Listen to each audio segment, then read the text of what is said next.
Here we go. It's the Herd Hierarchy top 10 teams in the league. Herd Hierarchy. Time is now. Let's go. The top 10 NFL teams according to Colin. Number 10. The Packers. That's how I feel like I should talk with my hat on backwards. The Packers on a 3-game winning streak. Third comeback win of 10-plus points. That's the best and the most in Aaron Rodgers' era. I've been critical of Matt LaFleur. I don't think he's incapable, but I'm not sure he's as good as the media makes him out to be. Well, Aaron and Matt LaFleur are 15-0 in November, so it counts. I do worry about the injury to Christian Watson.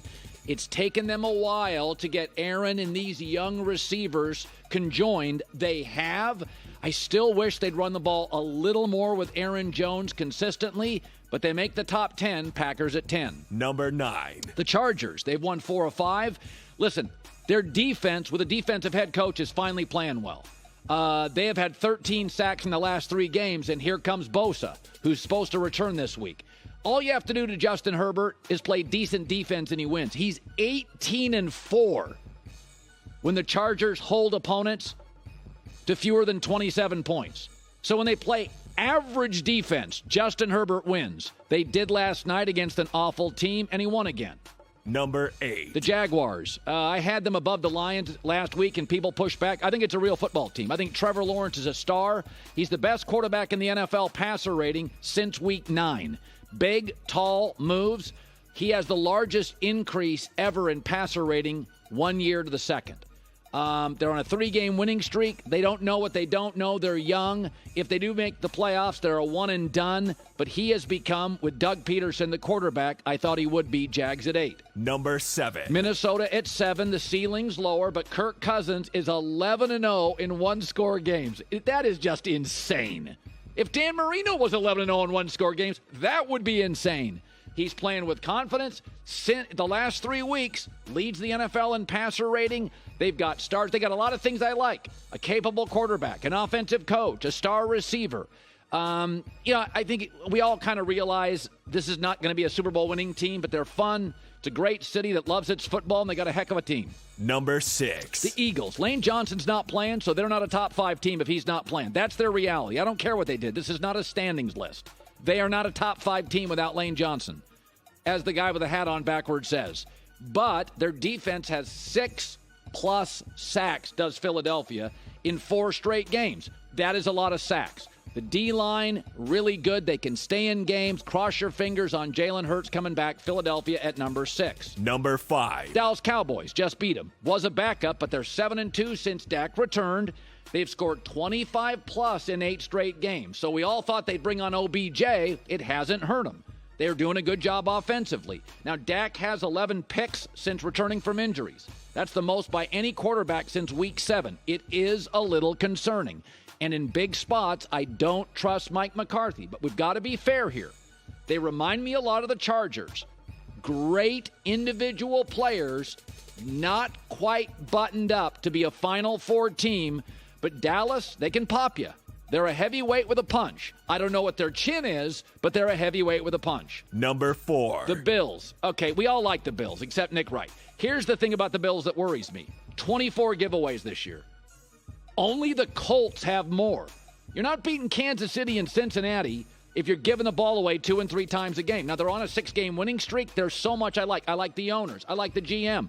I pretty much like the coach. I love the quarterback. Josh Allen, though, has had 5 multiple interception games this year. That is the most in the NFL. I think you can get away with that in the NFC. I do not think you can get away with that in the AFC. That's why I have Buffalo at 4. Number 3. The Niners. I have questions about Brock Purdy, too, but they have an 8-game winning streak. They have allowed 20 or fewer points in 8 straight games. Don't listen to anybody. This is the most talented roster in the league. They have a Pro Bowler everywhere. Corner, safety, 2 at linebacker, rush end. They're great. This team is loaded. And Brock Purdy, as I said a month ago, he's good enough to win multiple playoff games. Can he go to Philadelphia and win a playoff game? I'm not sure. But this team is absolutely stacked. I couldn't be happier for John Lynch, who I covered in Tampa, was a teammate of at Fox. Now he's the GM, and he has crushed it. This roster is fantastic. I have them at 3. Number 2. Kansas City beat them and beat them soundly in the Bay Area. It's the best offense, the scariest offense. They have more touchdown passes, 37, than touchdown passes allowed, 31. And again, they've rebuilt the defense, O-line, rebuilding receivers. Now, they're not as electric as they were with Tyreek Hill. So I do not believe this team is the same kind of team that can trail 24-0 to a playoff-level team like Houston a few years ago and come back. But it's Mahomes, it's Andy Reid, Steve Spagnuolo dials up good playoff defenses, Kansas City at 2. Number 1. For the second straight week, I have Cincinnati at 1. J-Mac was selling this stock like crazy 2 months ago, and I said they lost to Dallas. And I said the second half of that Dallas game, that's who they are. The real key to Cincinnati isn't Jamar Chase. It's not Joe Mixon. It's Joe Burrow plus this. They're one of 2 teams that have the same starting offensive line in each of the first 15 games this season. So the key with Cincinnati now, Burrow's not getting hit. Burrow has a lot of time. They've got 2 running backs if one goes down, multiple receivers if one goes down. This is how you build an NFL team. And we don't know if Zach Taylor's a great coach, but we have to be honest about this. You can't win as many big games and close games as Zach Taylor has done. He deserves credit too. He's from the McVay tree. For the record, Sean McVay's coach in Minnesota, 11-0 in one-score games. Sean McVay tree coach in Cincinnati, been to a Super Bowl. So what is happening is Sean McVay is becoming the Andy Reid of this generation, where his assistants are sponges. They soak up his information. Brandon Staley's from his tree. He just made the playoffs. Hi, everybody. Thanks for watching. Subscribe here to get the latest from the show.